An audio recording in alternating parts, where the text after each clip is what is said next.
భారతదేశం ఉక్కు మనిషిలాగా పిలిచేటువంటి శ్రీ సర్దార్ వల్లభాయ్ పటేల్ గారి 150వ జయంతి సందర్భంగా దేశవ్యాప్తంగా కూడా దేశ ఐక్యతని దృష్టిలో పెట్టుకొని సమగ్రతను దృష్టిలో పెట్టుకొని అందరూ ఒకటే అనే భావాన్ని మనం ప్రజలకు చాటి చెప్పేలా భారతదేశ శక్తి సామర్థ్యాలని ప్రపంచానికి అందరికీ తెలియజేసేలాగా పెద్ద కార్యక్రమాన్ని మనం చేపట్టాం.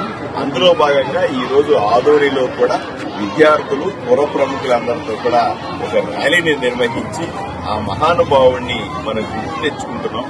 ఆయన ఆలోచన విధానాన్ని ఈ రోజు సమాజానికి కూడా అవసరం ఏ విధంగా ఉందన్న విషయాన్ని చర్చ చేస్తాం.